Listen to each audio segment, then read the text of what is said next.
everyone out there listening, and welcome back to yet another episode of your Slightly Mighty podcast, the local podcast dedicated to the many musicians, venue owners, and concert promoters who call Charleston, South Carolina their home.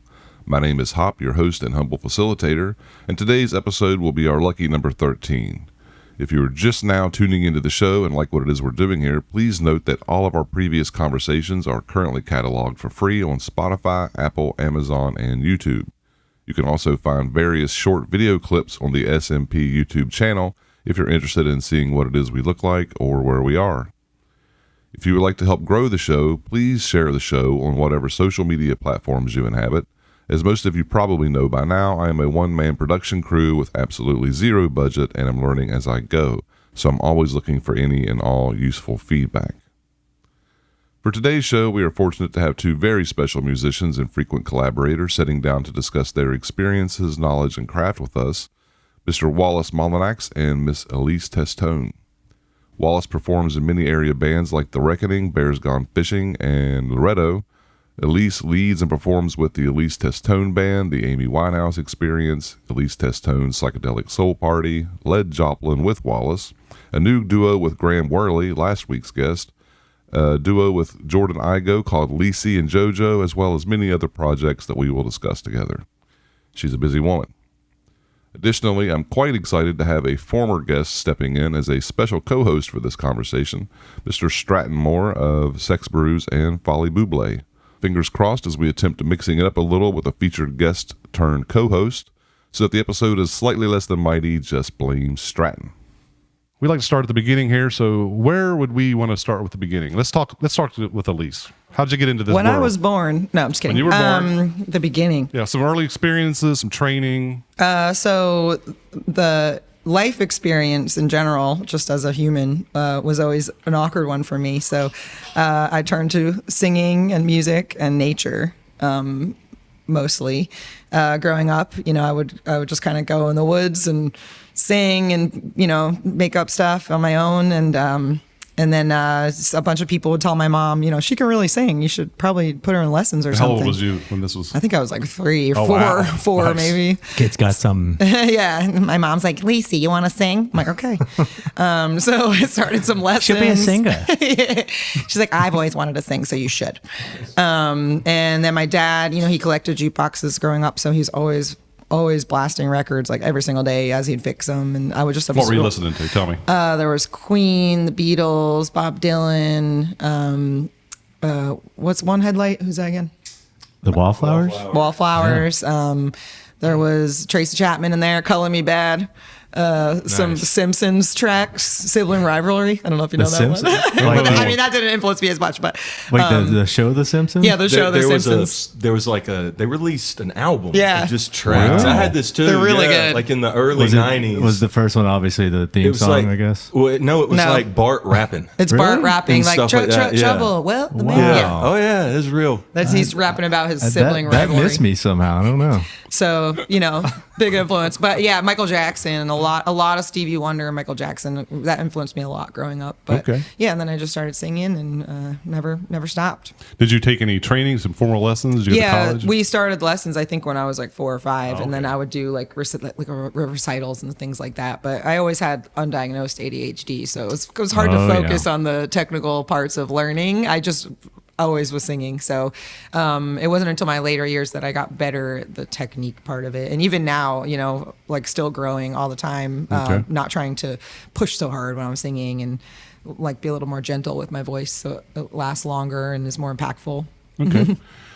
So going back to these early experiences, so what exactly? I mean, you just always were a singer. I mean, you never really had to choose that. You just always was one. Or? Well, I felt like breathing. Like I Okay. had to sing. Cool. And then if I felt really crazy, I'd realize, I haven't sang in like a few days. And I'd sing and I'd feel like myself again. So therapy a little bit. It was very therapeutic. I didn't always understand the emotions I was feeling, and I think writing, sometimes not even understanding what I'm writing when I was younger, not even keeping the songs, not realizing they were worth anything, but it was more of like, oh, that's what I was feeling, like figuring things out. And it was, the best way for me to express my emotions. Did you ever have like a piano teacher or anything? Like, I took from Mrs. Schmidt, who wore all purple. Everyone knew her in town. Piano, but it wasn't until after high school. And it wasn't very long. you're like, this is boring. But my friend taught me a drum beat. That's how I know how to play a little bit of drums. And my other friend showed me a couple things on piano, and I started piecing things together. I'm not really great at piano, guitar, or the other thing I said, drums. But you have a knowledge of it. I've heard you play. You've got skills. I mean, I'm okay. But singing is like my forte. Yeah, of course. All right. What about you, man? What's up with Wallace? Where'd you come from? I know you're from Florence, though, right? Yeah, Okay. yeah. I moved to Florence. Represent. I guess when I was in like 4th grade. Grew up in a musical family, and just trying to be honest, Stratton and I are cousins, and like I'd say probably We're off the show, man. We can't have no.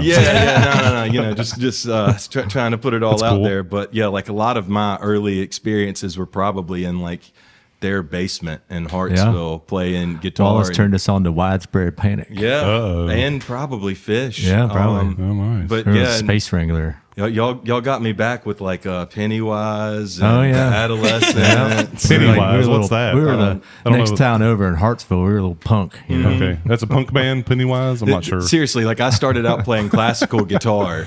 Okay. And like no rock, We're no like, no, blues, Wallace, anything. come on now. And then I would go over to like Okay, so let's back up on that. So, classical guitar. Yeah. So, how old were you when you first started playing guitar?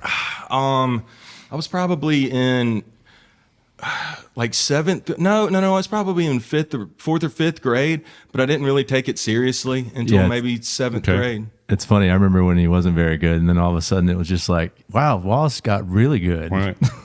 He was not good one time? Yeah, I mean, for I don't like- believe this. For not very long. No way. He came out just like. So when was your Believe it or not, yeah. so when was your first band? It was definitely when I was in high school. Okay. 9th or 10th grade. It probably would have been with your You played brother. at the Cree, yeah. Mr. Hartsville High. Yeah, thing. actually, one of my first gigs was and you went to high school there too, right? yeah. At their old high school. He was like All a right. star even then. Oh wow. What He was playing with your brother. Didn't you guys play like Freebird actually? We or did something? that at the regatta. Oh, okay. Yeah, but yeah, I would always. It's weird. I grew up in You the guys big actually city, did it, but it would yeah. always go to Dude, Hartsville to play. Freebird at the regatta. Yeah, it doesn't get Like much southern than that. unironically, like they did That's it for badass. real. It wasn't That's like nice. just So that was with your brother, Cree. yeah. Cree was probably in that band. Probably. Cool. Yeah. I mean, Probably all like- of these was were it just Tyler Collins? and- probably so. This was just like Actually, old Greenberg was. Well, no, I guess he wasn't. Andy. Andy did teach me one of my first rock songs at Boy Scout camp back in How the about day. Yeah, I mean, like I said, I was doing all this classical. Was it a guitar. Fish song? It had to have been. It was a Stone Temple Pilots song. Nice. That was like the last thing that you would have guessed. Wow. It was what was that one? Plush. Plush. Yeah. That's yeah. a good one, man. Yeah. We obviously didn't do the verses. It was just the intro thing. Because their stuff actually has some really unbelievable harmony. Got some to good it. bass lines in there too. One of actually. my probably one of my favorite rock bassists of all time. He's good. Like if you take the bass lines out of that STP stuff, it doesn't sound right. And then all of a sudden you have somebody that knows how to play it. It's like, wow, that's I a agree real with that. song. Yeah, it's really just like any other grunge band back then. But the drum and the drums too. Actually, I think they were brothers, if I'm not mistaken. And but- all kinds of weird chords that really don't work that well with all the distortion. Like it wasn't until later I realized, like, oh, that's why that guy's playing an AC30, because he's playing all these real flapping chords with these Right. dissonant notes, and like Marshalls don't do that. Yeah. They're just too big. Okay. Yeah. So did you get lessons when you was a kid, or did you just start playing and learning on your own? Because we didn't have YouTube when we were kids. Yeah, we no. learned the hard way. My uncle had a band called Tootie and the Jones Oh, that yeah. were contemporaries Yeah. of Hootie and the Blowfish. Sony from Hootie was in my uncle's band and then moved to Hootie. They used to do gigs like Yeah, the 4th of Hootie July and parties. Tootie, yeah, growing up. I was a You're kid not then. bullshitting. 2D for No, real. that was- Yeah, no, Nice, cool. that's real.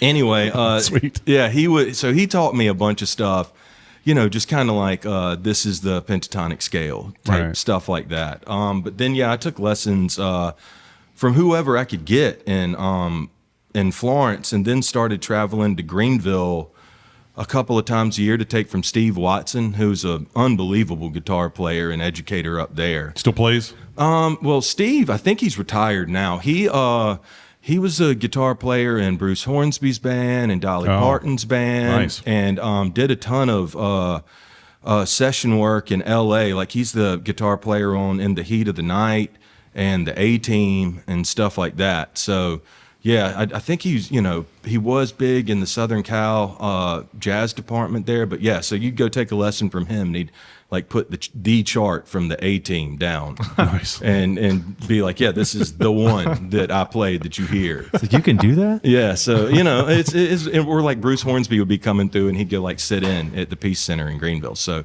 yeah, he was a killer educator. Will took from him all the time. Oh yeah. So, Will Evans. Yeah, from Sex Brews. But yeah, pretty much every great guitar player in South Carolina can be traced back to Steve in some way. Okay. Yeah. Now you guys have there's a lot of guitar players that come out of Florence, right? There's nothing else to do. I understand. That's true. Where I'm from, you would be shocked, actually. Yeah. So you've got you, and then and then I can't remember his name. The guy that's the other guys in. I know Andy, obviously, and Sean. and Sean, right? And you guys all were in the same grade or ish. No, they're older than I am. Okay. They were probably seniors when I was a freshman. All right. So they were scary, more or less. They just scared me all the time.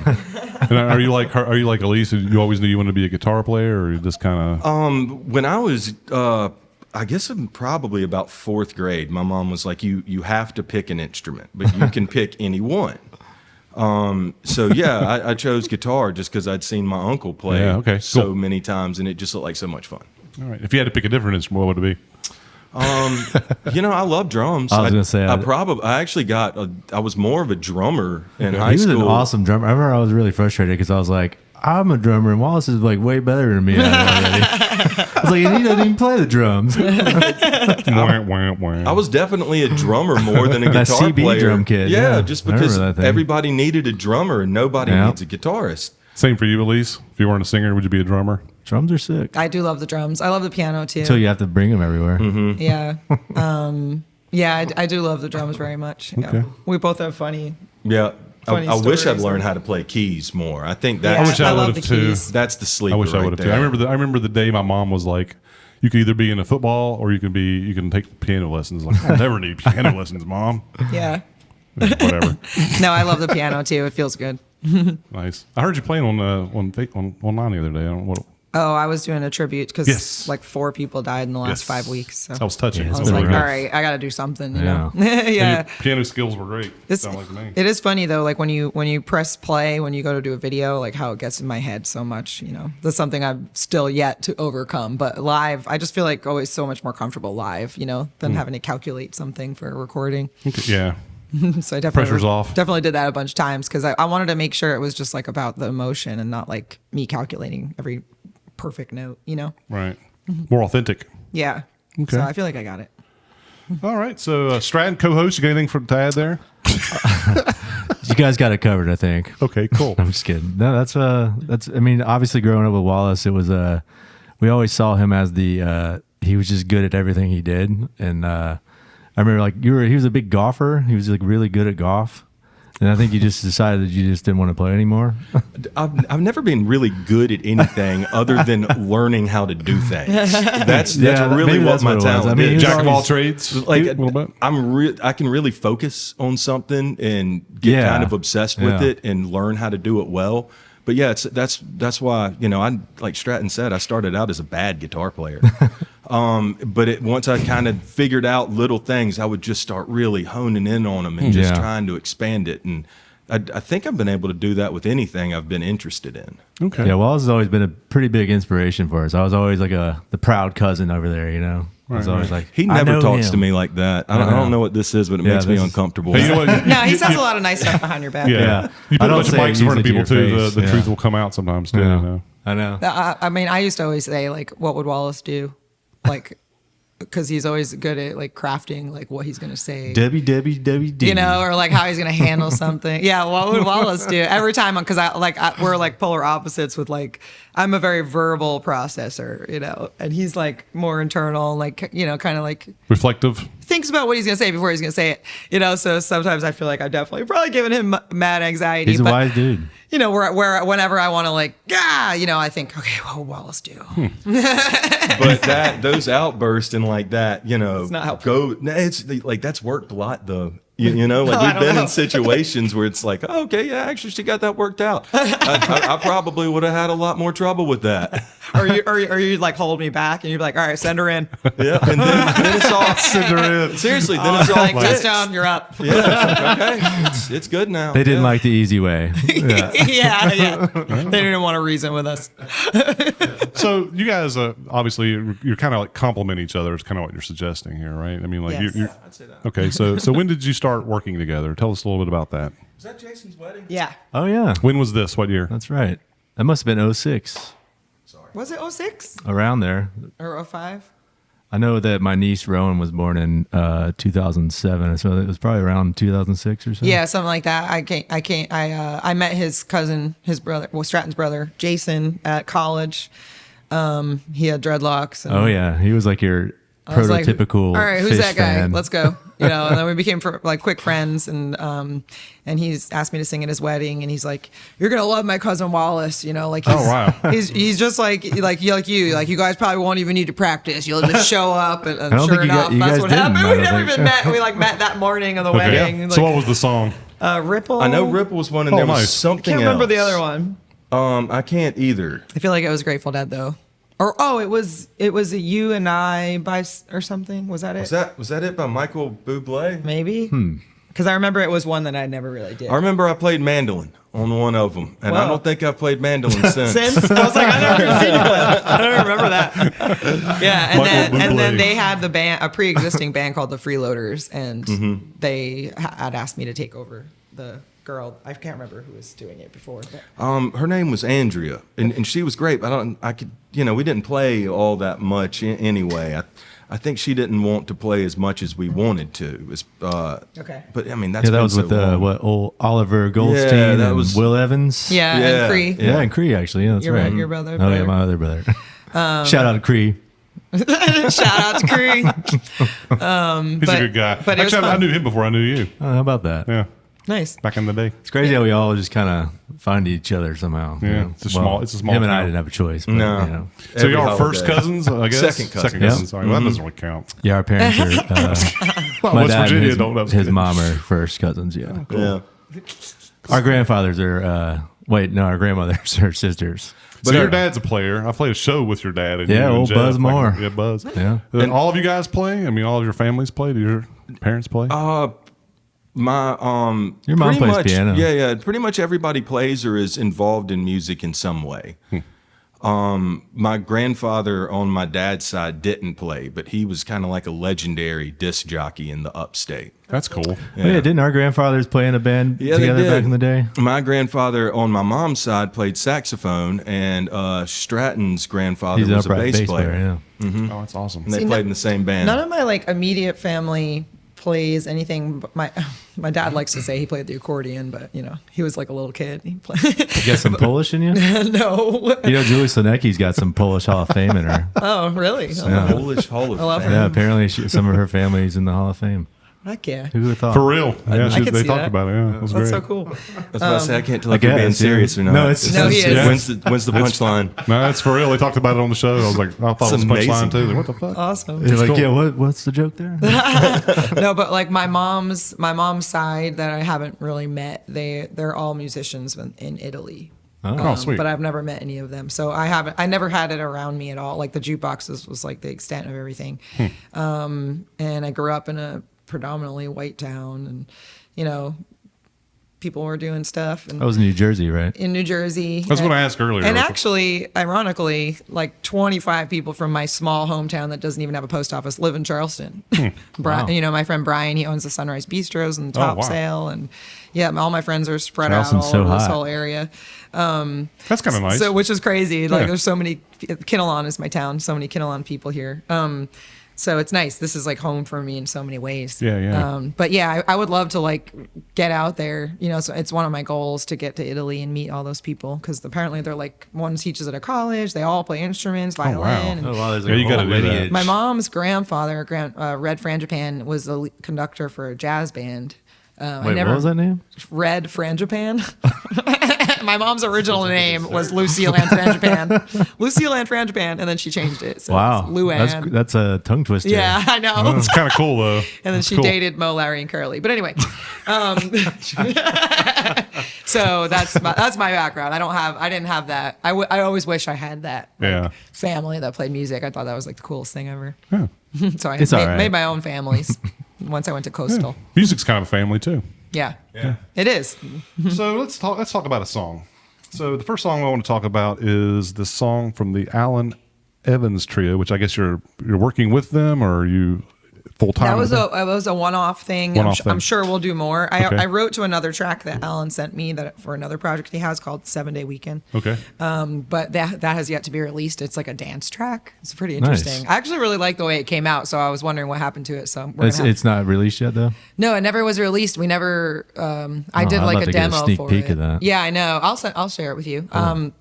And that was. I love Alan. He's great. He's really great, easy to work with. I found like I could be a very anxious person sometimes, and I felt very calm in his space. He's all about the energy, being calm and laid back. Okay. And it works. Can you tell me more about him then? Because I'm actually Alan not familiar. Evans is a drummer and producer and engineer, and he played drums most notably probably for Soul Live. Oh, okay. Yeah. So him and his brother, Neil played Evans. Oh, keys, nice. Neil, Yeah. and then Krasno. Oh, cool. Eric Krasno. But he's been in a lot of other bands. He was even in another band before that. I forget the name of it, but I heard it's amazing, and a bunch of Charleston people know about that band, and they were inspired by them. And I forget the name, but he's a great guy. He's just really cool, and he's kind of just went off the grid. He also likes to take people out to the studio in Iceland.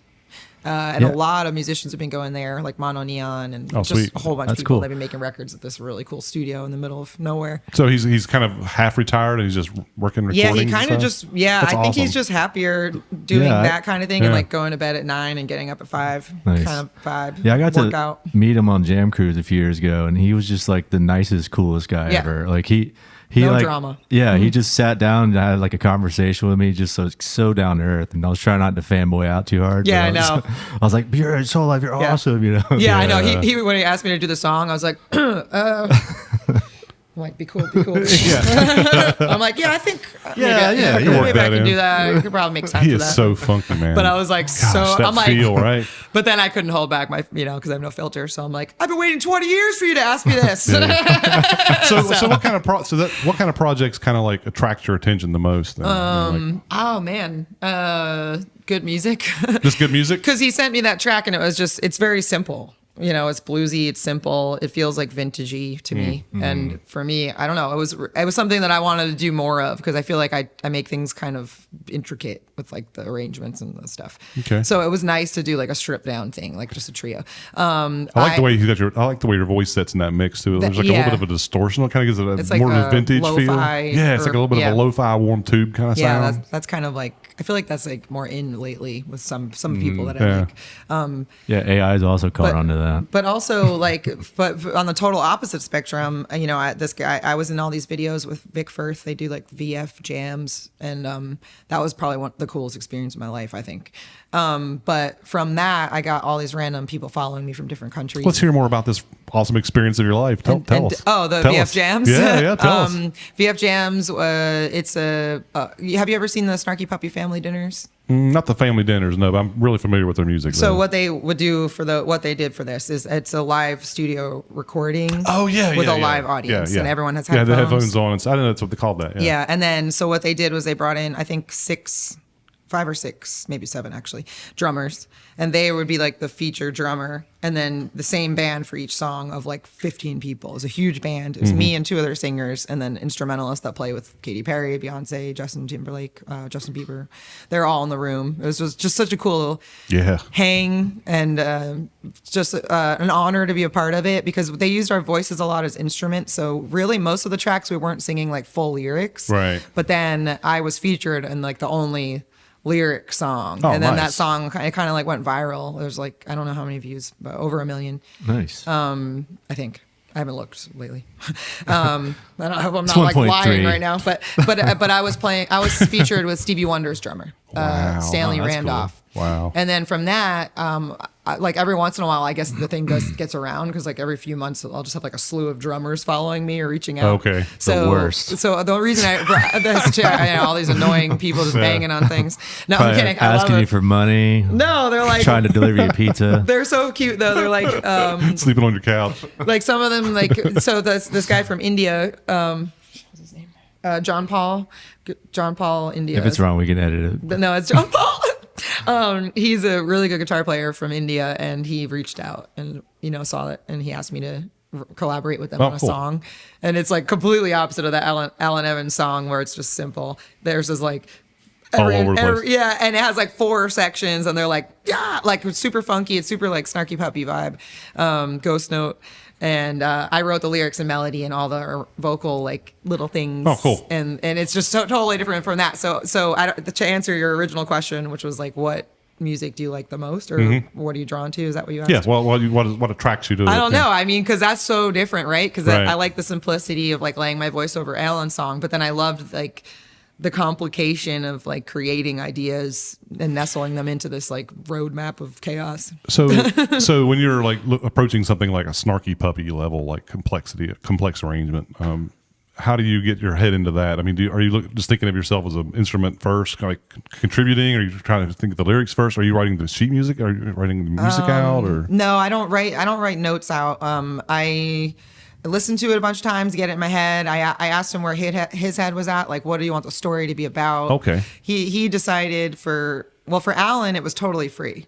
And I was just going through some thing where people were disappointing, and I just kind of sang Right. about that.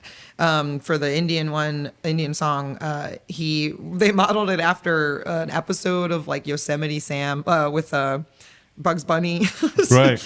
I guess him and his friend were watching it, and they it was like an episode where he couldn't get his camel in line, and he kept like crossing over into the desert, and he wanted me to like take that imagery and like use it as a metaphor for society. And like I took it to a level where I like quoted a couple things like Yosemite Sam said in the That's awesome. cartoon that you would probably never know if I didn't Right, tell you right. that. You'd be like, what? you're doing it in a dramatic context, but Like like one line is like, your slip showing. I don't think you're cool with that, because like in the thing, like Yosemite Sam's like, I'm the riffiest riff that ever riffed a raft, but it like he has like a slip showing, and Bugs Bunny's like, your slip showing.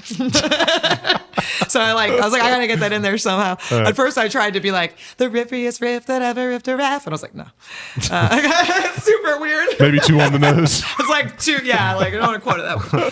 But so then I took everything you told me, and then like how the music made me feel, and I just created like a story of you're trying to fit into society, and like, you're like 2 people like wanting to do your own thing and wanting to fit in. Cool. And that's where I went with that. And then whenever I thought like something cool was happening with the music, I would try to highlight it like with my voice. So in my mind, it would be very quiet and like tucked in, but I'm Right. not really good with the knobs. So I sent them a pretty loud version of everything, but they're going to take and choose what they want. Of course. Ultimately. Well, let's give this song a try. Okay. Alan Evans Trio, Something That's Real.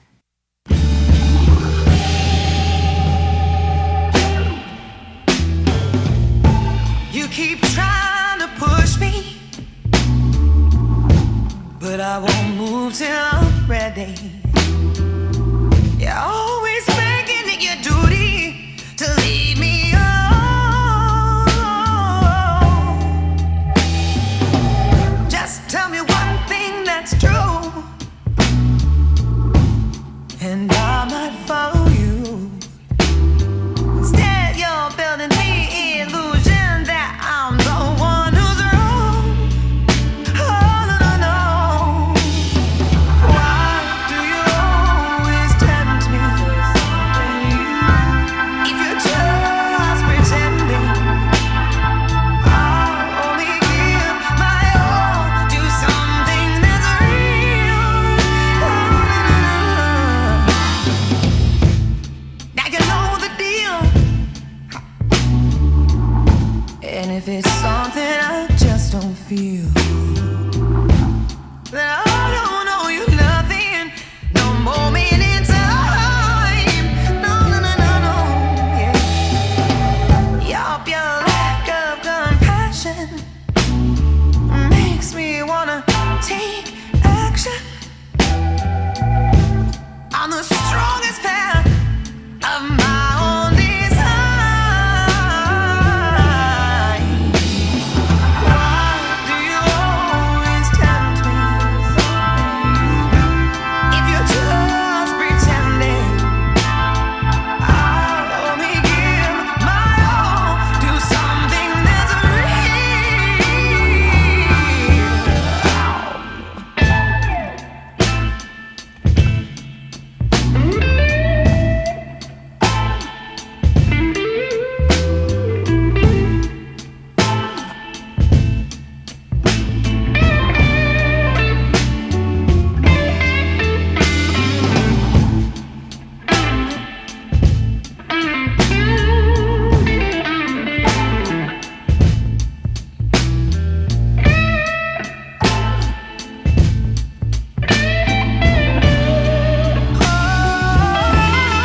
So, what did we learn from our time on American Idol? Do we learn anything? Do we have any regrets? Do we have any like, I don't know. What can we all learn as a group here? I think that I did my best, and I did my best to try to thought you stay kicked true ass. to myself. I think so and I think too, that was the actually. hardest. That was probably hard at first. It was definitely hard because I thought I had to be doing certain things, like wearing stilettos 12 hours a day. I admired you for that. I couldn't feel my feet, And I but feel like you had a lot of fans too that also love that about you, just seeing your Yeah, I mean, I personality. do too, actually, because she's definitely didn't. You seem like an authentic person, Yeah. and I don't really get that from that show. right. Generally speaking, Right. But let me ask you this then: we're behind the scenes, were they kind of like pushing you? I don't know anything about. They the show. try. They look for like moments of drama, and Classic reality And the one shows. thing I didn't, I missed. I was a little bummed that Simon wasn't a judge when I did it, because Jimmy Iovine tried to like fill his shoes, and I felt that he was just mean. Like I felt like his feedback was cruel. I didn't feel like it was constructive. They're just trying to get ratings. You know, He's trying like to create a dramatic scene to like. Well, I think he was trying to like be like how Simon would be kind of mean, but I felt like what he was saying was like valid, whenever Right, I right. would see. I mean, I only saw a few episodes, but then I feel like Jimmy was like, okay, now I'm going to be that person. And he would like review everything the next day. And it was just really like hurtful to people. Like it wasn't helpful. And he made a lot of people sad. And, that was one part I didn't enjoy. I felt like, why wouldn't you just be constructive and give like feedback that would help us grow versus Right. just being cruel? But Which is what the Showbiz, show's supposed to be baby. about, right? I mean, yeah, and it wasn't about that. I mean, I think for them it was probably more about finding like the next big thing that they can put into a box. And I don't think, and I think they recognize that I probably wasn't that, because I'm not going to be happy if you compromise my creative control, Right. 100%. But it gave you Mm-hmm. leverage though in the industry, right? I think I don't regret the opportunity at all. I made the most of it. I love the relationships I made from the friends. I think it was I look at it as a giant test. Like I had already done all these things in my life. Now I'm being put to the test. And like a stepping stone and a passing experience that's only gonna, give me more insight and more clarity on what I want and who I am and what I need to do. That's awesome. I always like the story with when you talked about how Wallace, you gave out the opportunity for Wallace to come on the show. It was like a last minute thing, right? Wasn't it? Well, I saw that Phil was like bringing his uncle on the show, and they kept giving him special treatment, and I was like some of the goals on the show for me were to bring people I love, like to give them spotlight. So like my friend made me like hair accessories, blah blah blah. But then I got her to give one to Steve and Tyler, and Oh, that's I got my cool. students on stage. I like someone else gave a shout out, and then I was like, I gotta get Wallace. If he can bring Gotta his get Wallace. uncle, like Wallace Yeah. is definitely coming here because he helped Show me this become man who off to I the am. world. Yeah, and I feel like he has such a big influence on like me as a musician and Yeah, as, you guys sound very similar as a person. in a way. I mean, as a person, sure, but like your guitar playing and her voice, they complement each other very well. Oh yeah, he's like one of my favorites ever. We've been working together What for do a you think long about time. your experience on the show? Obviously it's really different from Elise's. I was I'm- like, I was out fly fishing. What was it like? Yeah, I mean, I really don't even, to a certain extent, it feels awkward to even answer that because I was there just as, like a friend. I wasn't there to be judged or Right, anything. right, So right. my experience was, it was totally different. Everybody was nice to me. I was I'd say if there was anything surprising about it, it would be that it's moving a lot faster than I expected it to. I kind of thought a production that large would have everything really, there'd be just a major system to it and everybody would be extremely calm. And that you would think that thing would be running like a machine, that nobody is scared of getting off the tracks. And I mean, you can probably speak to this a little bit much, but I felt a lot of anxiety kind of behind the scenes. Like there's a lot of stuff that's just barely coming together.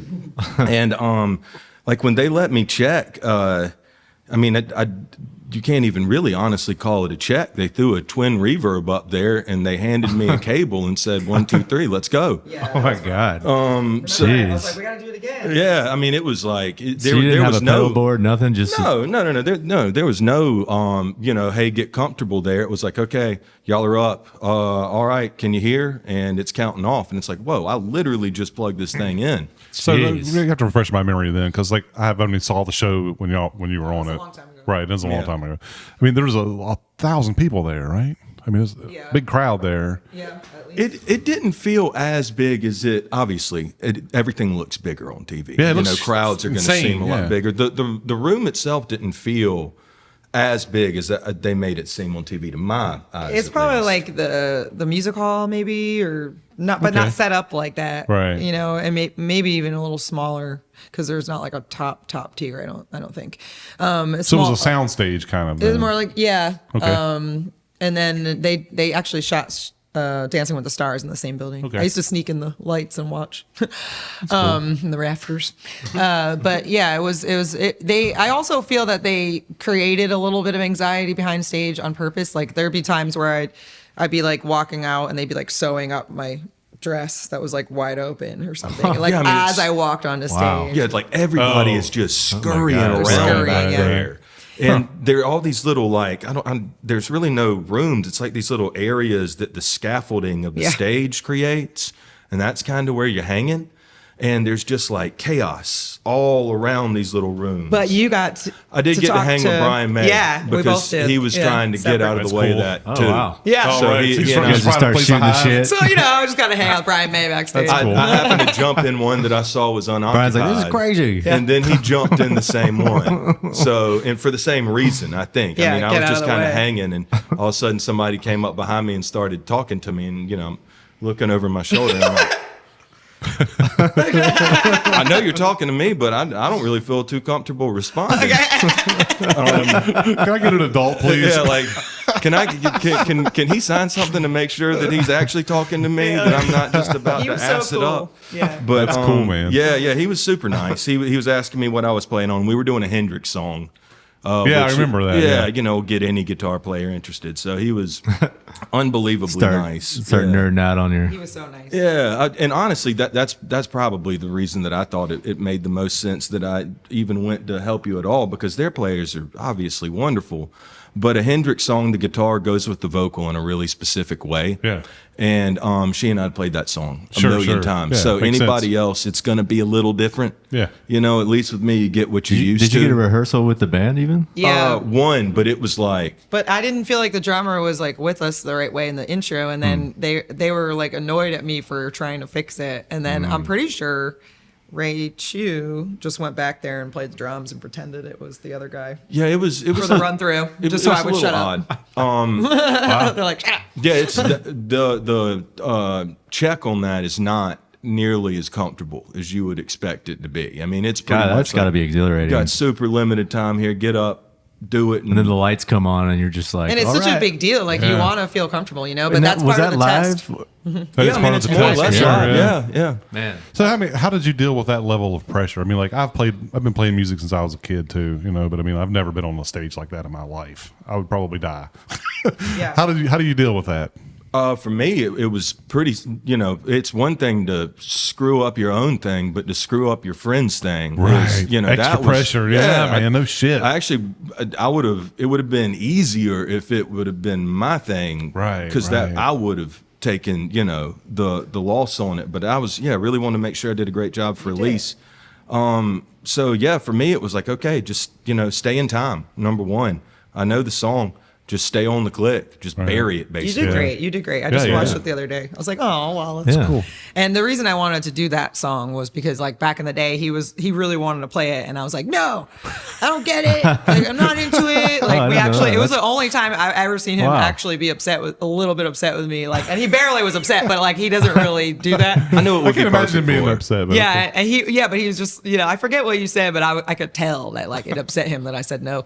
So I was like, fine, and Well, then it there you go. became like That's- one of my favorite songs, and that's why Oh, you crushed that song. That's why it was important for me to bring him specifically there for that song. That's Because cool. I just felt like getting that far also was attributed to Wallace and Okay. doing the band and like all the stuff. So it was like a part of me, you know. Right. So it was just so sort of meaningful. to Yeah, I me. thought the whole thing was cool that you just kind of stayed true to yourself and everything, and it almost like, I mean, if you would have even gone any further, I mean, would that have been any different? I mean, I feel like they would have probably still. Well, you get paid to go to Disney World and ride a float, so Oh, I missed really? that. Yeah, Yeah, I but really I mean- wanted that. You know, like, if, like the I'm gonna whole get reason I was paid doing to it. go to Disney World. Like, yeah, so that would have been top 5. So I just missed it. Oh, well, But hey, I think I was just, the whole time I was doing that show, I was like visualizing. Disney like World. moving I'm just- Disney World. No, I was visualizing moving forward, and then right when I got to top 6, I just couldn't see it anymore. And I feel like whenever I visualize something, it happens, and if I don't, but I feel like that was my time. I thought it was cool how you kind of just stuck it to them. You're just kind of like, I'm doing this. Fuck off. They were like, it's not a good choice. I'm like, but I have to do it. So if I do go forward with the song, then I'm meant to be here, and if I'm not, I stay Yeah, I true. think that was cool. Yeah. Yeah, So it also was kind of your way of telling him he was right. yeah. That's awesome. I knew you'd love it. I mean, there's just no getting around it. I knew you'd love it. He's right. Let's change gears a bit. All right. Get off of the American Idol thing. Yeah, no more of that. Yeah. Which is interesting and it's fascinating for sure, actually. So, what are some negative behaviors and habits that can sometimes get in the way of one's progress? Drugs. Sorry. Drugs. Well, there's she's been saying all that this whole time. I too. wanted to say it when he said there's That's nothing to do fine. with Florence. That's fine. But I Well, did. they can, they can. I guess. What else? For all you kids out there, All you kids out there, don't do drugs Wait, unless you're. say the question again. What are some negative? Guys, he was just loaded It's up fine. for that one. Sweating. what are some negative behaviors and habits that can sometimes get in the way of one's progress? This is just for people that are listening. That might be trying to work on their own game a little bit. I mean, I don't know if I'd say it's necessarily a behavior or habit, but I'd say that it's a root of people having trouble progressing, and that would be burnout. Burnout. Big time. Trying to manage everything, because nobody starts playing music and gets this job because they want to be a content creator and Right, yeah. somebody who's sending emails all day long. It's more and more now than ever before. for Well, sure. and yeah. It's way worse than it's ever been. And it gets to be. I'm sure that everybody at this table has noticed that they're busy all the time, but they're not really ever practicing on the craft. Yeah. So that's something that you really have to watch. If you can make room to practice, you must do it. How much you practice a day? It totally depends Okay. on what my schedule's like, but I mean, I can practice 4 hours a day, 5 hours a day, if I have something that I am obsessed with, Right. and that I'm really working on. Otherwise, it might just be 30 minutes to an hour of just making sure that I'm Keeping it getting fresh. getting the blood flowing. Yeah. And especially the worst for me is with the singing. Like if I don't sing for a week or something, it's like you're trying to reclimb that whole mountain. Yeah. Guitar playing is luckily a little bit more locked in than that. Yeah. But I would say drums That's like that too, because you got yeah. muscles and Yeah, but Yeah. at the same time, sometimes I do like to not practice actual exercises with my hands, but practice just mental stuff. Because if you practice all the time, you end up in the same patterns. Your music constantly sort of sounds the same. You do have to give your brain a break from those riffs that you always gravitate towards. So how are you so you're just trying to experience new kinds of music and you're getting your inspiration from there? Active listening. And if you do have to go out of town or something and you can't play for a minute, come back and on those first couple of gigs, really notice how much more you're using your head, how much more you're really thinking about what you play versus just kind of navigating going through the motions. Yeah, what you're already used to doing. Right. That's true. What about you? What do you think, Elise? So lately, I'm in a new chapter in my life here. So I pulled back from all the gigs, and so I can do more selective about the gigs. And I'm teaching. I have 25 students a week, And I love it because it forces me That's awesome. to constantly, because when I give lessons, I always go first and then they copy and then they repeat. So I'm practicing piano and I'm practicing scales every single day with my voice. that's cool. Which is really helpful for me because sometimes Two I birds have with one stone. Yeah, one Testone. Hey. Anyway, so for me, it's great because it like forces me to do that. And sometimes I have a bit of trouble, getting that motivation to do the things I should be doing. Lately, I've been trying to develop like healthy habits. So I'll try to, no matter what, even if it's for 2 seconds, I have to touch the guitar every day. So even if I just pick it up and I play like 4 chords, I'm like, okay, like it just feels better, Okay. like if I could just touch it every day and the piano every single day, then I'm doing something. And then of course that'll lead to more. Cause if I'm in the mood, then I'll keep playing. And it's a way to get your mind off of all the crazy shit in the world. I know. Yeah. I feel like in general, more people can take up little hobbies, anything to get them off social media and whatever else Yeah. that's just agitating everybody.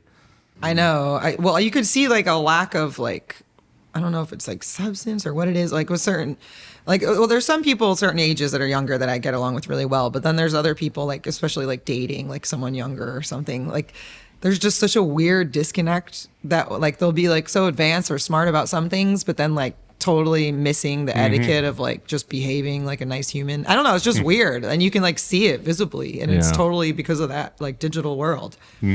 That's interesting. We're fragmenting. Yeah, because like I don't know, for me, like I was saying, like I love being in nature. I love like disconnecting from everything. I was like the last person in all my friends to get a cell phone, even. Yeah, it's crazy. You can get the same experience, but not through your phone if you just go out there. Just go play with some sticks, you know. Read a book. Read a book. But yeah, I think what Wallace is saying is so true though. Like when I lived here before, I had like 13 gigs a week, and when you do that, when you get home, you're just like, I don't want to listen to music. I don't want to play music. And, you're not growing necessarily because you're playing the songs that you're familiar with. And, it's... Oh, I see. Yeah. Because it's you're kind of easy in this town, you're playing especially the to same get- thing, Yeah. and it's easy to drink here, and it's easy to Yeah, you play the Charleston playlist. and I noticed it more like when I moved away and I'd come back and visit and see certain people. I'm like, oh no, like they don't even realize that they're like in this terrible habit of Same thing. like drinking a Yeah, lot it's- or like I it's- don't know. It just It's a rough lifestyle being a musician, late gigs, and people are always Well, you know what? so much energy flying at One you. of the things I've been talking to people about is like, especially those people who are like in kind of like that circle that you're talking about. It seems like it is a loop, but it does provide for a lifestyle. I mean, you can pay your rent totally. here in this town. Yeah, there's gigs. But you get stuck on that hamster wheel, Yeah. where you're just like The grind. you're like shit. It's been 10 years. I know. Like still not even 10 standing by minutes. me. It's like 10 years. I'm still playing in the same place, but that's on you to not you, but that's on the artist ourselves, like to take a minute to reflect. Okay, where am I at right now? And do I want to keep going that direction? Or do I want to keep going that direction, but like add in these things that make me happy? Or am I still growing? Maybe advice from me would be if you're playing to 10 gigs a week and they're similar places, maybe every week you add a new song to your repertoire. So you're at least like growing, Yeah. and then you have that platform already to do that song. And that's why I enjoy like being a part of like other people's projects, whether I'm sitting in or whatever, because then I'm learning all new music for like I'm doing the Dead Funk Summit with Joe Marcinek, like a 3-day run. Nice. And that'll be fun, Tell us about that. it's Tony Hall, Melvin Seals, and someone else. We'll edit it in later. You can just say their name, overdub it. That is true. Actually, I will just take out all the dead space and like glue it That means together. you can just pick any name you want to at this point in time. Unless it's funny. Anything in which will case do. I'll leave it like this might be That'll that thing. be Melvin Seals, Tony By the way, Hall, for all and you listeners- Cliff Porter. Okay, Cliff Melvin Porter. Seals, Tony Hall. Can't forget old Cliff. Yes, For Joe all you Marcinek listeners and I. out there, she didn't just look at her phone. She was just thinking about it. Oh yeah, no, I didn't look at All all. of my hundreds of listeners. It's in my heart. they're listening. Actually, I bet if I put all the listeners of this show in this room, you'd probably know all of them. We could just do this live. Yeah. Probably could. Yeah. Fuck it, we'll do live. I mean, you could have one listener. Stevie Wonder could be listening. That is You true. don't There's no know. audience. Oh, to I see. like don't know. that. I like that. I'm going to set up a little straighter. Which, by the way, course, he wouldn't know. Stevie Wonder wrote. Is that a bad joke? It was good. Stevie Wonder writes 3 songs a day still to this day. Oh, really? Like that's his habit. He writes That's 3 cool. songs a day, Wow, and they're wow. all hits. What a cool dude. I know. I haven't heard all of them, but I heard a bunch of them behind the scenes, and I was like, oh my god! Like even the ones that we'll never hear are hits. So that's a really good habit for him. Did you see that thing recently with Roberta Flack's funeral? With it was Wyclef and Lauryn Hill and Stevie Wonder. Oh, no. It was really cool. I don't think I saw that. Yeah, I saw some like cell phone video of it, I'll have but to go see that. yeah, it's pretty cool. That sounds He gets up and gets on harmonica with Wyclef and Lauryn Hill. Oh, nice. Yeah, That was recent. yeah. I guess she died. Oh, I saw that actually. He said at the piano playing. Yeah. Yeah. I saw that. That's cool.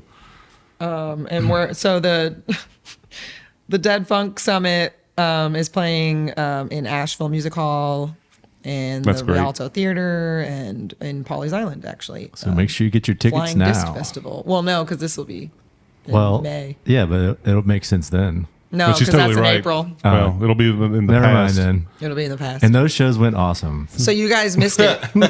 So if you weren't there, you missed it. They were amazing. But it's a Grateful Dead. It's some New Orleans funk. Okay. It'll be it was my first time playing with them. Okay. It was your first time, and you had a great time. You had a great time. And I those think you did shows great. were Yeah. phenomenal, man. Maybe one of these days we'll have like a crew of people that are running around putting on lapel mics and stuff. We can do it Yeah, that they're- week, but it's not going to be soon. I guarantee that. They were all sold out. So let me ask you. So let's change gears again. I do this to people all the time. I'm sorry. I don't do segues well. What makes a good musician? What makes a great musician in your mind? When you go to we've been talking about these people like Stevie Wonder, obviously, is a great musician and a composer. But I mean, what about locally? There are a lot of ways to be a great musician. Okay. Yeah, I mean, there are definitely dudes who are better writers than they are maybe, instrumentalists or whatever. Probably the number one quality, first of all, you have to play in time. If you can't play in time, it's going to be hard to play with anybody. So you play with a click? You practice with a click? I really don't that much. I have before. At this point in time, I do feel like I can feel it. Gotcha. Like certain things, I have done little exercises in the past. Like I'll have a metronome on that doesn't have an audible click. It just has a visual. Oh, that's and I'll interesting. sit there and do, however many bars with it. And then take my eye away from it and maybe try and go a minute or two and see if when I look back there, I'm still clicking. That's a good idea. Nice. That sounds very difficult. Are you on? Are you still on? It's sometimes. I mean, it really right. depends. But yes, you can feel when you're really locked into the way that time moves. It pushes against you in a certain way. Sounds kind of yeah. like a meditation in a way because you can't be thinking about anything else, right? Well, You're you just- have to be very aware of how that feels against how you feel. You can tell when it's not. yeah. I mean, I know I can. I mean, anyway. when you start doing these things, you learn, like I said, you can lean into time. You can feel it pushing on you in a certain way. And if you can really kind of click into that, then you can feel when it moves. You can feel when it gets a little bit faster. It's really like I mean, Stratton's going to kill me on the fly fishing thing. It's like standing in a river. Like you can feel the current of a river pushing on you, and you can get used to that. That's something that you can come back to even when you're not in the river. You know what it felt like. Right. It I might love the feel fly a little fishing analogies. yeah, I mean, but it might feel a little different in this part than another part, but you can really get used to that. And time and music functions really similar, I think. Interesting. I definitely agree with that. I mean, that's very important. Like a bass player or a drummer who can't keep time, nah.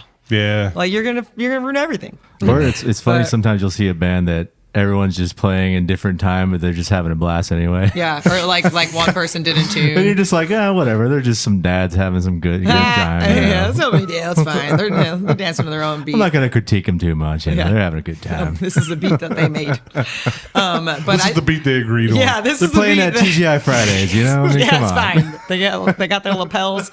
Anyway, not lapels, the pins. So I was gonna say, I think what makes a great musician is a balance of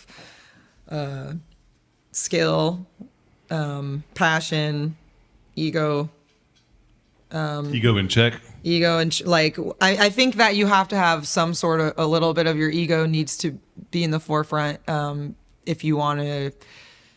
I don't know. I hate to say succeed, but I don't mean like you got to be full of yourself, but you have to remember that like we are the product we're selling. Yeah, you're performing. So if I don't believe in myself, that's not Yeah, good. yeah. You know, like Yeah, how right, I'm right. never, no one else is going to believe in me. So like there Right. has to be like a level of Right. confidence, even if you're faking it, Totally. that you need to have. But I think like the combination, the balance of like being a good person, but still being a little bit cutting edge and taking chances and not being too guarded. You know, I think just the combination of like the skill, the talent, the ego. Jeff and- Caldwell and always all said that. the chill to skill ratio. Chill to skill ratio. Yeah, that makes sense. Because there's some people that I know that are really amazing performers and really talented musicians, but like, I don't want to hang out with them. So like, it doesn't really make me want to go support their show or go to their show. Yeah. Like, and I've really like lately, especially like since I've been back and trying to start this like new life here after living here before. I've been really interested in like meeting the new people on the scene that are having a hard time with some of the competitive people. So like I've made a lot of Right. new friends lately. Like one of them is Liz Kelly, who, if you don't know, would be a great person to have on your show. She's Okay. freaking awesome. Okay. Her and her sister, most badass guitar players, and they actually made a soundtrack for Fortnite. Nice. And they're Wow. like, 30, 28. Man, I don't even know what that is. Me either. But it's really cool. You don't know what Fortnite is? You know I mean, what I've Fortnite heard is. people talk about it, but like, I'm not like a nerd, you know. No, you're just from a different Way too cool. generation. It was a different I'm just generation. too cool, man. You Just know? too cool, I play man. drums and stuff. Not nerd. I don't hit controllers, I hit drums. But yeah, so there's just so many people here that like I'm interested in knowing because like I said, I'm always trying to grow. So why would I not want to encourage someone else to grow? And how would it benefit me to try to hurt someone's growth? Like that, it wouldn't benefit me at all. Yeah. So like, I just don't understand that mindset when people are like that or competitive. Healthy competition, I think, is healthy because it pushes you and it makes you want to do better. But any other competition, I'm not a fan. So Elise in Charleston 2.0. What are some other things you might have noticed that are different since you come back? Traffic is terrible. Traffic is worse. Yeah. So bad. Definitely true. What else? Man, I don't know. I don't know. I'll come back to that. Okay, come back just to drew it. a blank for some reason. It's all good. So, you know what? Be a great time to move into another song.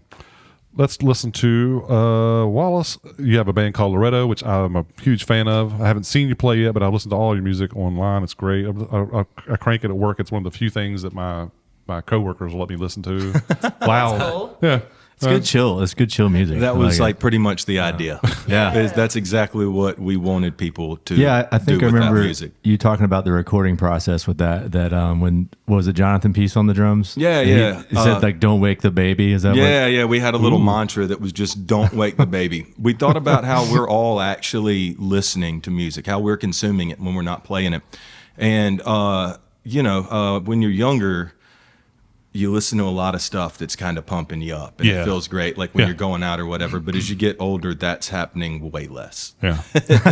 And you're probably listening to music when you're cooking or when you're trying to chill out a Right, you little want bit. something that's not aggressive. and- Yeah, you're going the other direction But it most fits of the time. that band fits into a lot of that groove music for me too, like Yeah. Karangbun, that kind of stuff. I really like that kind of stuff. So It feels so good. I mean, that was definitely the idea behind a lot of what we did is kind of, we could put a lot of notes on this. We could play big solos, but would we want to even listen to it if we did that? see, that's I what don't I like know. about the recordings. Like your guitar parts are really organized and not leadish. They're part. No, almost everything is just a single guitar track too. That's cool. There's we have a few things that I've layered up some stuff, but Y'all recorded that with Will Evans, right? yeah, Will did. I think he's done, and Matt's done a little bit with us too. Where did you record at? We did Fairweather, Fairweather, right. and we've done some stuff at Coast as well. Who all's on the track? If you don't mind me asking. For pretty much all of them, it's going to be Ben Mossman, John Peace, and Ross Bogan. Cool. Nice. I think Mossman's one of my favorite bass players in town. Actually, his tone is amazing too. I'm a big fan. With a project like Loretto, a lot of it's going to come down to tones. Yeah. When you know that you're He's still not, got that same old jazz bass he's been playing forever, right? man, he's playing something different. Is he? Yeah, that's Wow. probably. I'm sure that I hope he feels like Mossman. If you're listening, you need to stop taking that thing everywhere. That thing is way too valuable. Right. But it's a green one, right? That green, like old Yeah. 75. That's like I real think. beat up. It's too, yeah. silver 60s. turned green. I think it was Right, Inca right. silver at one point in time. But yeah, I remember he told me it's been years, but he's like, I think I might have left it in Columbia at a gig last night. And you got to stop taking that thing. Dog, you got to get yourself a Squire, man. I think it's actually older than this. I think it's like a 60s or something. Yeah. It's old. It's like a 62, 63. Yeah, It's the real deal. Jeez. And he's been playing, but I mean, that's the thing. It really doesn't matter to an extent. I've been playing with him recently. He's been playing a Squire, and he still sounds like Everyone's on that Mossman. Squire train now. Well, Squire, especially with Fenders, like. Yeah, it's a Fender. Well, all the wood kind of gets shoved together. Sometimes I'm like, y'all mean to tell me there's like a custom shop forest and a Squire forest? Or y'all all the trees in the same place? Like, I mean, how Squire do you, Forest. what do you, I love to see the Squire forest. yeah, like what do you think really is happening in these factories? Sounds like a Lord of the Rings thing. It's like Shire and the Squire. Smeagol's guarding it. Yeah. You want my precious Squire? Yeah, exactly. My precious. I'm going to start telling people that instead of West Virginia. They're like, where? I'm like, Squire Forest. There you Squire go. Forest. So You let's never hear heard of it? Ode to George.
We are back. This is the part of the show where I like to have our guests listen to some questions from former guests, and this guest in particular was Mr. Graham Worley.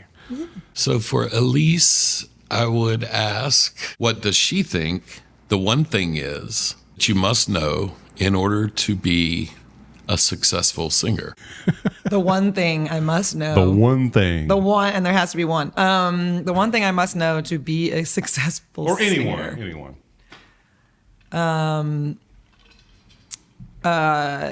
Okay, your voice is a muscle. And it kind of goes back to what I was saying before, like the perfect balance of things.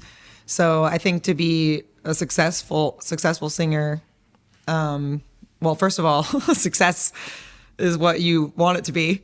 But remembering that your voice is a muscle, and muscle memory is a real thing, and keeping it in shape, and understanding that you do need to warm up because you're stretching your muscles tall when you sing high, and they condense low when you sing in lower volumes, just like guitar strings. Actually, if you think about like the strings on a guitar, the thickest string is low, the thinnest string is high, and that's exactly how your vocal cords work. They stretch thin and tall when you sing high notes, and they get thick and fatter when you sing low notes. So warming up is real, because it is a muscle. If you're going to run a marathon, you'd probably prep for it. So if you're going to be a full-time successful singer, your voice you have to be in shape, and that also goes with your body because it's a full body experience. I think that there are a lot of good singers that sing technically perfect, but that maybe they be lacking some passion. So I think it's important to tap into what you're singing, and I like to visualize the story of the song I'm singing, so that way I can convey the emotion with the combination of rhythm and sound. Okay, is that what's going and on in your melody. head while you're performing? You're thinking of the story of the song, or Yeah, most of the time I'm trying to do that, so I don't worry about anything else. But every once in a while I do get distracted if something isn't going right, and I've been working on that. Oh, well, I'm always working on that, but I'm a lot better at not getting as affected if someone messed up or doesn't play it right or didn't practice. Or I just don't play with those people as much. right? Because that can take me out of the zone. And I think it's important. Actually, I was on a panel on Saturday talking about this too. I think it's important. The energy that you set on stage can affect not only the audience, but everyone on stage. So if I decide that I'm going to sit in frustration at somebody who did something wrong, It's gonna rub off. it's going to ruin it for everybody. So not only am I making it worse, even though I'm not in the wrong, the energy is now going to be toast. contagious. Yeah. And so I've learned what I need to do is move past that in the moment and just stay focused on that story of what I'm saying and what I'm trying to deliver, and somehow shift that energy away if I can. I'm getting better at that. I'm getting much better at that. Okay. But yeah, so keeping yourself in shape, and delivering a performance that is true to what you're saying with your vibe, you know. Okay. You mentioned success earlier. What does ultimate success look like for you? For me, Yeah. I kind of like the direction things are going right now, but I would like to be more financially stable, just to be completely candid. But I like, Graham said it really well, actually. He's, we're here on this earth to do three things: teach, learn, and grow. And I feel like those are three things that I definitely feel in my heart that make me happy. Cool. So success to me would be doing what I love, teaching what I love, and growing. But financial stability would be nice. As an Just gonna aside. put that out there. As an Yeah. aside. Yeah. Right. Yeah. All right. Ready for question number 2? Let's do it. Okay, so for Wallace, what do you think the one thing is that you should know to be a successful guitar player? I was really hoping my question was going to be a little easier. Thank you, Graham. Like, what color do you like? No, he said and thought about this for a while. Actually, I thought he was asleep. No. Oh man, I was sitting here going like, well, at least got the hard one. Mine's gonna be a piece of cake. Yeah, I mean, to be a successful guitarist, that can be a hard question to answer. Because obviously, what's important to somebody might not be important to another. I think that we all want the instrument to sound good. So I think that would probably be the number one thing, is to recognize that especially if you're playing electric guitar, you're playing something that by its nature is shrill. It doesn't sound good. Like most of the difficult part of playing guitar is trying to figure out how to restrain this thing and actually make it musical. Smooth it out. Yeah, I mean, and to learn exactly what your options are. So, yeah, and I feel like as I get older and more experienced, I'm really aware of just trying to make a good sounding note, really kind of honing in on what my hands are doing, how hard I'm striking the string, all the different vibratos that you have at your disposal. Don't just do one vibrato. You should have as many of them. You should be thinking like as many options for vibrato as you do for pitch. But yeah, just really trying to make sure that your hands sound good. And, you can see this in players to a certain extent. It's such a physical instrument. It translates every little touch so honestly. Like if you watch somebody play guitar and you cover your ears, they probably sound how they look. Like if you see somebody in there look like kind of jagged and stuff like that, they probably sound like that. Like it's really rare when you see somebody's physical appearance playing the guitar and it actually, the sound is different. There's only a few people I would say even do that. So be aware of how you are physically, because that's going to come through your guitar playing. You got to be relaxed. Yeah. You have to be acting like you're holding, something breakable in your hands. Treat those notes like they're really soft, or they're going to get sharp. They're going to get kind of picky and piercing. Interesting. Yeah. That's pretty cool. Is that cool?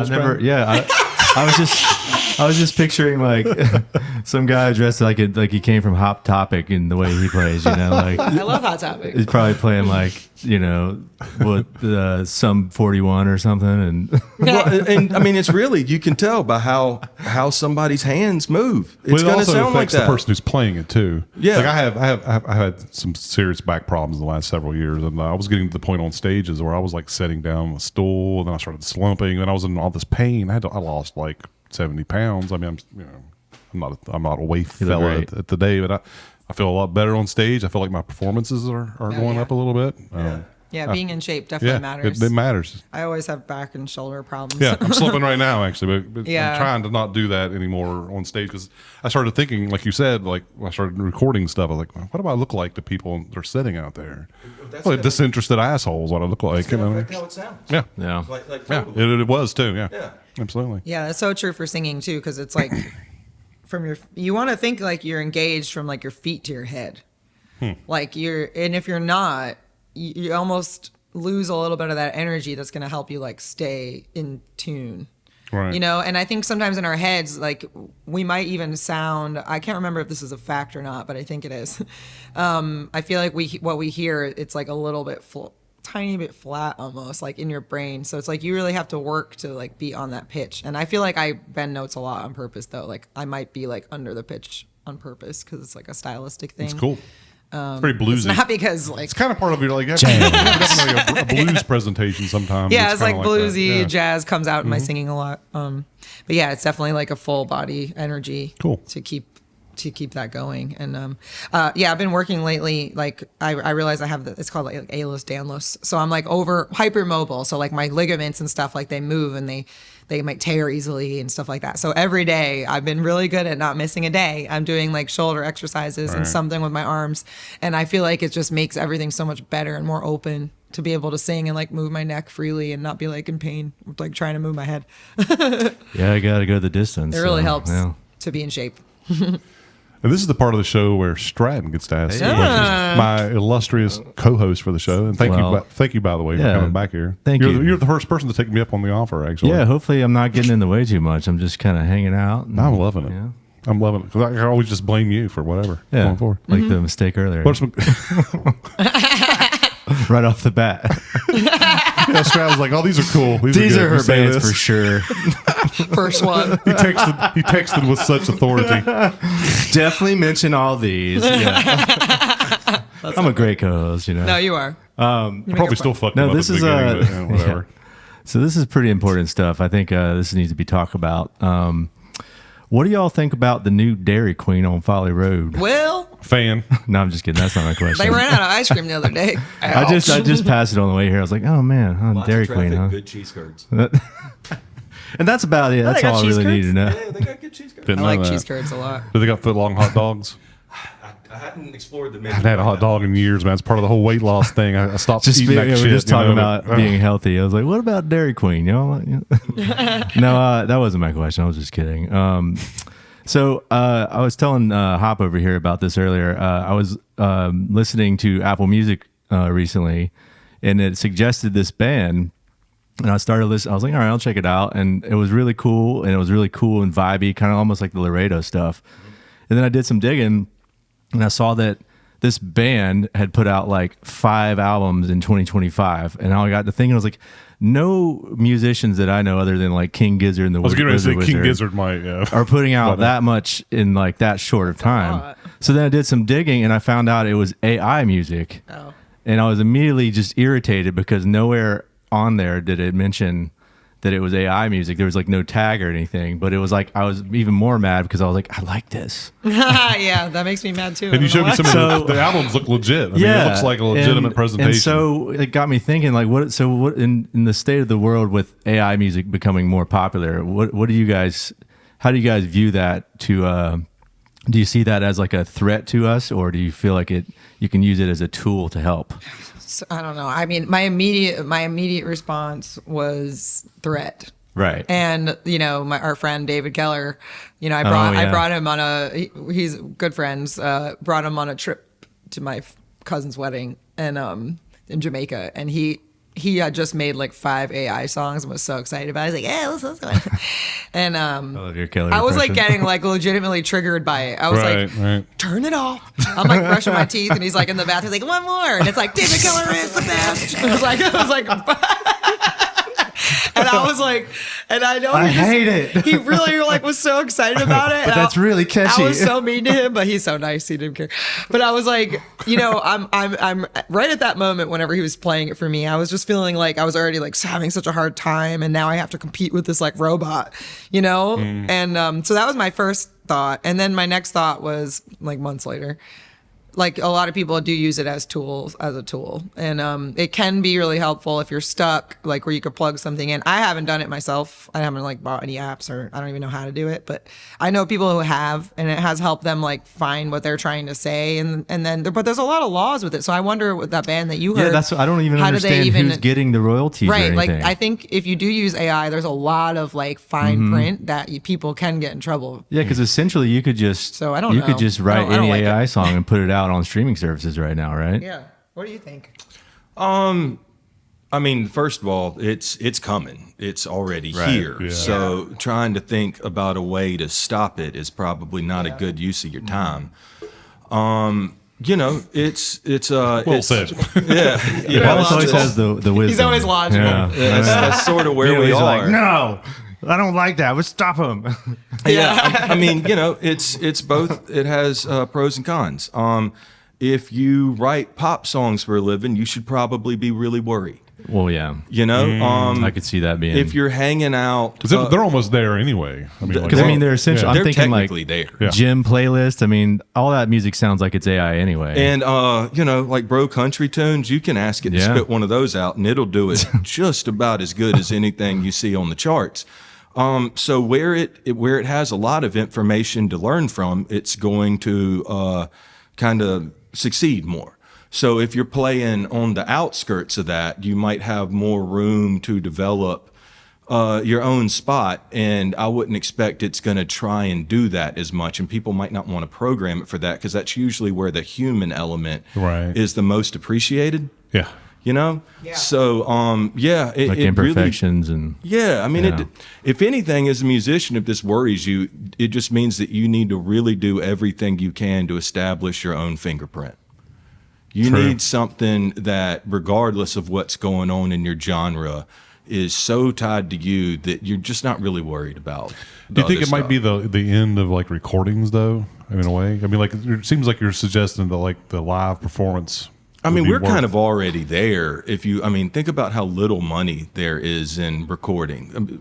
If it could be the end of a style, but people are always going to want to record for their own, just to enjoy it, you know? Like, I know most of us, is anybody making a ton of money off the music you recorded? I'm like making No. Joe Rogan money Okay. on I'm this still paying podcast, for bro. it. But I bet everybody who plans to go in the Streaming studio service, this don't year. worry. Streaming right? services are paying out huge payouts now. Yeah. Everything's fine. So, you know, there's, even if AI can write a million songs, you know, we're still going to want to write a few too. Right. Right. So I don't know. I'm hoping that it eventually it'll become so obvious that it's AI music that people aren't going to want that anymore. Maybe I don't know. That's my optimism. Well, I it- guess. Yeah, we were talking about this before the No, show, it'll raise and the like, value of live. Yeah. I feel like I want to believe that, but Right. I feel like with each successive generation of people who are used to this, they're going to just acclimate to it. Yeah. We'll see. Any other awesome Yeah, I don't questions? What you got, Strat? That was like my main thing. That's it.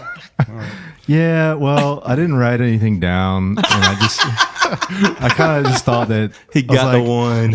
We got one good one in, though. Yeah. Yeah, I thought he was gonna be more of a yes No, man this whole damn time. Like everything I say, you're like, yeah, man, that's right. I'm just Excellent kidding. point, Hop. Of course, I'm prepared. I have. what I was more- gonna say. I have more questions. All right. Do you? No.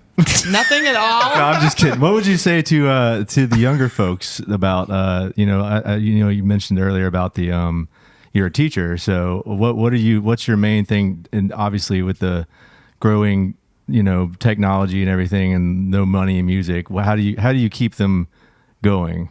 The kids? Yeah. How do I keep? How do you obviously not that we're all like old jaded musicians or anything, but like the old the new fresh I'm gonna be somebody, Yeah. Oh, I know. So when I first started at USC, I've only done one semester so far of a songwriting workshop, but like I had to watch myself with that because they'd say stuff and they'd be so excited about it. I'm like, like, oh yeah, you don't want to do that. And I was like, oh shit.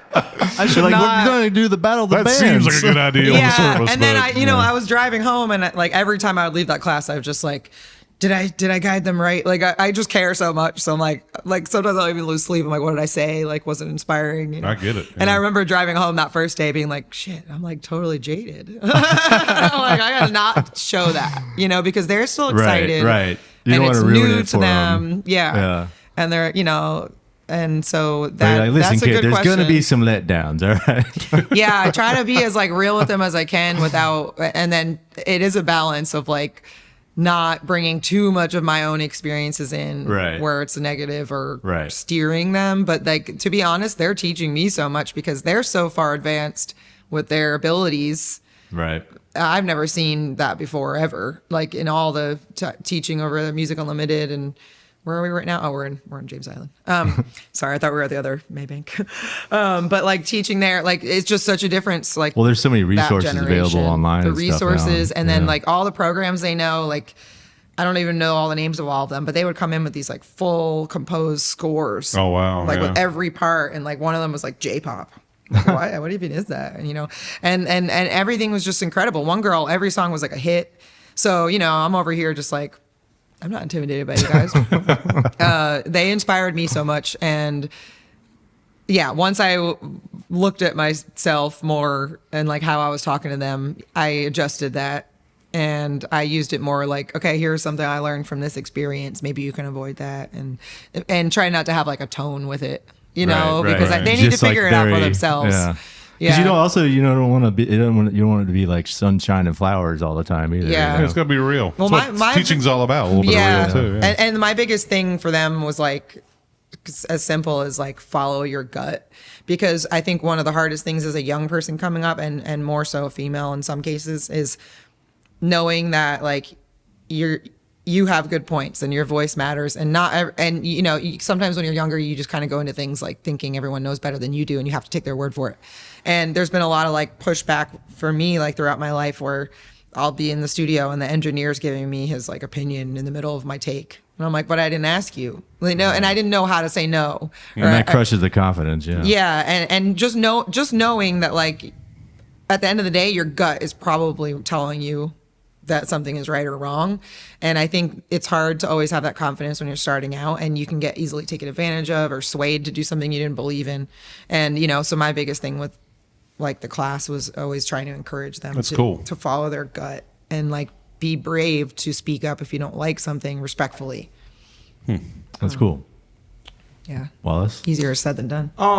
I mean, if somebody has an interest in music, the best thing you can do is just don't get in the way of that. Like kind of nurturing that is the most important thing. And like to give an example in the realm of guitar, I'll always have people ask me like, should I start with electric? Should I start with acoustic? What should I start with? Literally whatever keeps you picking it up. Like whatever is going to make you pick it up the next time is what you should be doing. Don't let anything else guide you, because that's the most important thing, is just continuing along that road. Keeping it fun. Yeah, exactly.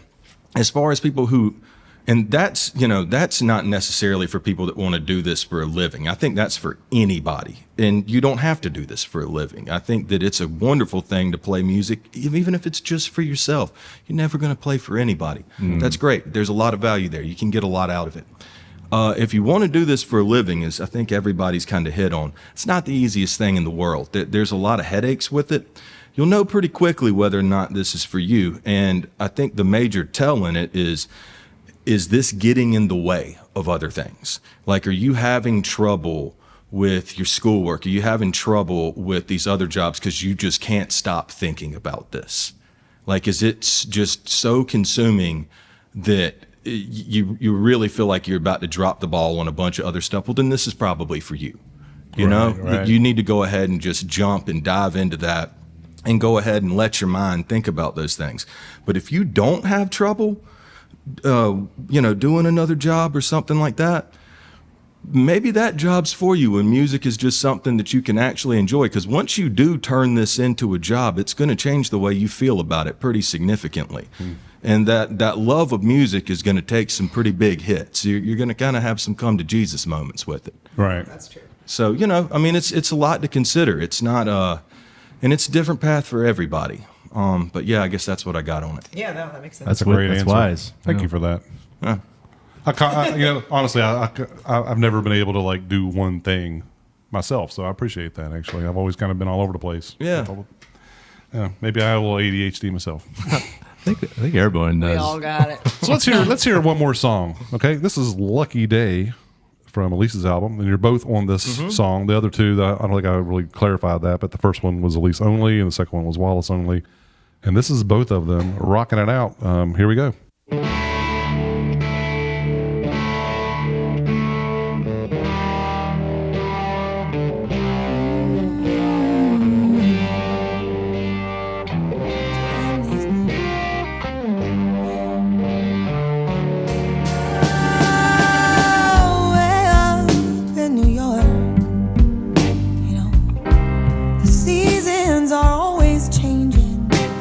I've got my mind open wide, but still it seems I'm fading.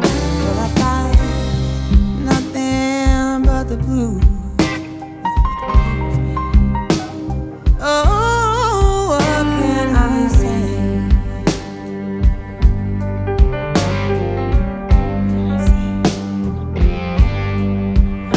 Except maybe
So we're back with the show here.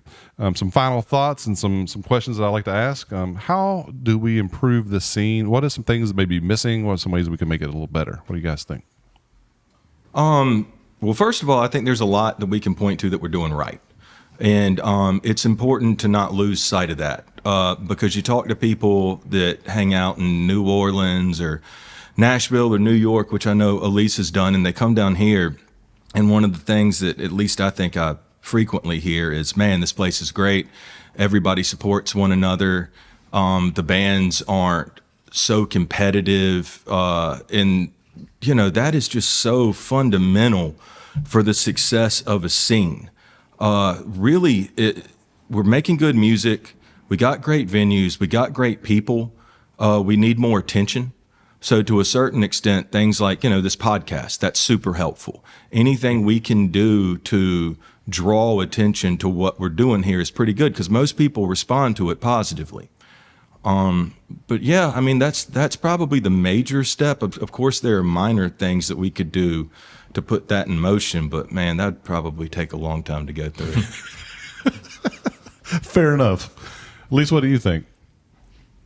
I'm having trouble like thinking of the answer for this, but Okay. I do agree with Wallace everything he just said. I think that there's a lot of music down here. There's a lot of incredible musicians. I've actually heard people say when they visit or they think about moving here, but there's not much of a music scene. And I'm like, what? I'm like, so I'm wondering why they're saying that, where they're getting that from, or where they're going to see their music. Yeah, they're probably not going to the right places. Yeah, because I feel like if you want like that indie like rock vibe, you have like the Tin Roof, you have Royal American, you know, the Poorhouse, you have that like jam band scene, you got the music hall for the more like respectable shows, the Gilliard Theater. I mean, there's so many, the Music Farm. There's so many venues, and they're catering to all different styles. Yeah, stylistically, there's more going on here than there was 10 years ago. Oh, definitely. Way more. And even like how you brought up New Orleans too. Like New Orleans musicians are incredible. A lot of them are very similar. You know, like when you see music there, it's very similar vibe, which is awesome. The sound of New Orleans is awesome. Yeah, it is. But like we're just saying, I think it's another product There's of so much that. diversity here. Yeah. Something in the water there. You know, they got that their own beat. Yeah. It's just It so really is. incredible. But and then in New York, you know, it's so competitive. You have so many people that will play for nothing or pay to play. That scene, you know, and then it's hard to promote. I think in any scene, I don't know. In Charleston, I feel like there is so much positive, and I think I just agree with everything you said. You know, like the more attention, better promotion. Promotion is a huge problem, I feel like, because everything's so oversaturated that it's really hard to get the word out. I'd say that, and also the way the social media platforms work now with having to pay money for sponsored ads and all that now. I have to for this show, actually. I mean, I think I might pay $20, but it's the difference between 200 people listening to the show or a lot more. Did it make a difference? It does. Oh, good. So we battle with this in Sex Brews because we spent like $1,500 on Facebook ads alone, or like meta ads for our shows this past year, and we're like, maybe it helped, but maybe not. Like, Yeah, it's not great. It's just like, not, so yeah, I don't know. It feels like something that we should do. You know what I mean? Right. But I don't know if it's effective either sometimes because it's like, I think that, like, I don't know. I know I'm having a hard time getting the news out about this show, which is I'm always asking people share the show because everybody I know that listens to the show or on the show is a musician, and we're all plugging our own shit. Yeah. So it's like you don't want to always be the guy online plugging everything all the time. So I know, and then there's that. So it's like, I know there's even like sometimes there's a band that's coming to Charleston that I would want to see, and somehow I just didn't see it. It's like I always want to go to your shows too, and I don't even know. Sometimes I don't see that you even had them until like the next day. Yeah, and that's I don't know why. You got to make a controversial post and then put, by the way, I'm playing here. Yeah, you do. It's true. That's the only way it gets any traction. Otherwise, it just gets buried in the algorithms of They just go abortion, and then we're also playing at No, I'm just kidding. Sorry. You I mean, it's try a that. joke, but you should just put it in quotations. Abortions. So Comment anyway, what does everybody feel about that? Okay, I'm playing at the drop-in this Thursday. And then there's other language you have to avoid because it picks that up and Yeah. You have to just trick the excludes, algorithms now. yeah. You have to make it seem like it's a controversial post, but really it's just a promotional I post. haven't figured it all out. I don't think I will. There's just a lot of games to be played, and that's just not my forte. Damn algorithms. Well, apparently, like if you, I don't know if this is still the case or not, but when you post something, you need at least like, I don't know if it's 10 or a certain amount of people need to like it and comment with an emoji, Or it'll bomb, right? or it won't get pushed up. But within 5 minutes, if you have at least 10 or more people like and then comment with God, a word what a and dumb 2 world. emojis, then your post will not get pushed down in the algorithm. So what we were doing in New York, because it was so hard to get things out, is we made little chat groups in Instagram. There'd be 30 people in each room, and then you just put your post into the chat room, and then everyone in there Like has to fire go emoji. like it and comment immediately. And it was Wow. working for a little while, but then everyone, And then some the people algorithm just- got wise. well, some people just overdid it, and then the other people just left. But Yeah, and but that's- it was helpful. That's frustrating too, because you work so hard on content. Like you were talking earlier, we have to be content creators now, not only Yeah. just musicians. But then, Or like you graphic work designers. so hard. Yeah, you work so hard on all that, and then you put it out there, and it flops, and nobody sees it, and you're just like, And that's sad too. "What are we doing Yeah, you here?" it's try a little suppresses less it. hard. Yeah, It would be one thing if it just didn't help you. Right. But it actually holds you down. I think that's one of the issues with the world these days is we're all living by these algorithms. Yeah, I know. Some final thoughts? Anything we want to share with the listeners before we tune out here? I don't think I have anything.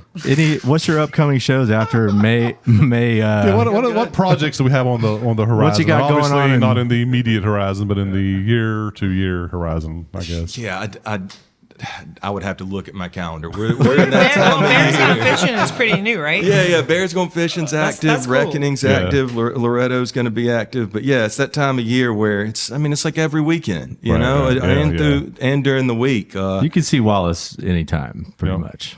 Yeah, I stay pretty busy. Yeah. But yeah, it's slow during the winter, and then it's just madness Yeah, it's from on. like Yeah, I March agree. through July. Every date has multiple offers. Yeah. So it's Charleston's pretty great that way. Yeah, that's And why then you we get the Charles. offers. They're like, "Hey, can you play 30 minutes ago?" Yeah. Yeah, I think that's what like more the teamwork comes from the scene here, because everyone's always trying to find a filler or something. Yeah, true. We So you don't want all, to make them Oh, your yeah. enemies. we all have each other's backs. Like, so oh. so I will do Motown to fill in for Aisha, but it's not my project. Right. But I love doing Motown Throwdown. Projects coming up. I'm really excited about Graham, Elise and Graham. Yeah. Nice. Well, I'm pretty sure we committed to Elise and Graham. I don't know if we're going to do our full names. Still or not. workshopping Yeah. it, yeah. I Elise kind of is- like that. Kind of like that. So it's Elise very and Graham because it's like informal. we're It's cool. cool. We're yeah. yeah. And then there's Elise and JoJo. That's me and Jordan Igo. Oh, nice. I like and that. that's pretty cool. So a lot of original songs in that. Graham and I is like a combo. But like interesting songs, you know. And if people don't know who Graham Worley is in town, you know, you better do your research because They he's better listen to the last badass. episode because he was. Yeah, on it. he's awesome. He's amazing. And that's a really fun little duo because it's very full, you know. And we're doing like a Tool song, Nirvana, Nice. like it's like a whole mix That's of cool. stuff, Yeah, but yeah. it sounds like us still. And then I'm just really excited to create new music. I just feel like I'm at a point where I just like want a whole different thing. Cool. Not necessarily like a whole different direction, but just like it's time. Time to switch it up. Yeah. Like I love the Alan Evans stuff, like how simple and stripped down it is, and that's on me. I mean, I always just overdo It's a very the powerful production. song. by I mean, the I way. love all my It's- other songs. I'm yeah, not of trying course. not trying to wreck them or anything. I just feel like I don't need so many things to make good music. You don't, you know, I think any good song should be able to stand alone with like one instrument. So anyway, yeah. Interesting. And then the Amy Winehouse show coming up and stuff like that. Oh, I guess I would like to plug one thing, and I think that this will air before it, but Rooster Walk Memorial Day Oh, nice. weekend. Oh, Just yeah. want to put that out there because I feel like we've had so many more Charleston people and bands going up there the past few years, and the city really needs to check that festival out. It's a cool really special festival. one. I know Strat's played it, so definitely trying to do anything I can to generate any interest in that. I'll get to go up there and be a artist at large. Right. You know, kind of That's playing, fun. doing all these wild sets. That they How does that ask- work? Do you just float around, or you have like some things ahead of time? Yeah, that so you're- they've changed it a good bit over the years. I guess I've done it since 2018, and it started out, we just had short, like 45-minute sets that were pretty wide open. And then, we'd float around and play with everybody that we knew, that would have us up. And now we kind of do more structured sets. They're 90 minutes with a theme, and they went from kind of being like at noon or 1 to more like, 8, 9 at night Ooh. type thing. So yeah, it's a ton of stuff to learn. Yeah. Like I know that we all, because there's not going to be any practice. Right. For learn any your parts. Yeah. Yeah. I mean, there's a group of like 5 at-large people, 5 or 6, something like that, a small group, and we'll just kind of throw these sets together based on the theme, and just get up there and play them, and then just scoot around, sitting in and doing all this stuff. Do you So guys it's- all contribute to songs that you want to do, or did? Yeah, for the most part, we'll do that unless the themes get so specific. Like One Night's a Dead theme, so obviously. Yeah, I mean, I'm probably going to contribute more on that than I would like the funk theme, for instance, where I can kind of hang out a little bit more. Nice. But yeah, amazing festival. Y'all go check out Rooster And Walk. I wanted to do it, but I didn't ask in a very professional way. I literally just sent them a message on Instagram. I was like, so I have 2 roosters now. I just feel like I mean, Let those babies walk. I'm a shoe-in. no one answered. I don't know. I kind of would expect them to answer. I feel like they probably don't get a whole lot of those. Like I know. I that. thought it was so. I'm like, they'll answer, and they didn't answer. But I'd love to play that one. Actually, that's a fun. Show. I know, me too. Oh, I haven't tried. Maybe you should send pictures with the roosters. I Prove should it. just Prove actually it. just like put an offer in, versus like, hey, I got 2 roosters. What do you think? I It's the think most it makes sense. unprofessional inquiry. So anyway, I'll get my agent on to sign something. Very logical, All right, guys. I think we're going to have to leave it at that for Okay. today. That image of will be. Oh, by the seared. way, Roosters was my first solo ever Okay. in my life. That was recorded. I think we're gonna have to leave it there, folks. We're gonna leave it there. No, we're leaving it at that. We're gonna leave it No. at that. Button it up with that. Please show these artists some love by buying their merch, attending their concerts, and sharing any relevant information about them with your friends and families. Thank you so much for being on the show, everybody. Yeah, thanks for having us. Thanks for co-hosting Stratton, and feel Hey, I free had to a great drop back time. in anytime. I'm liking this. Yeah. We got like this Abbott and Costello thing. I don't know who's Yeah. Abbott and who's Costello, but one We'll of us figure is. it out. Yeah. I hope to get more former guests on the show as future co-hosts as well. So if you're listening to this is your invitation. Special thanks goes out to Drew Madden for once again allowing us the use of this space here at Baybank Public House. Come by and reserve the big table here for yourself and knock back a few beers on beautiful James Island. We'll be back with yet another Slightly Mighty episode in 2 weeks. Thank you all for listening. Thank you. Cool. That was fun.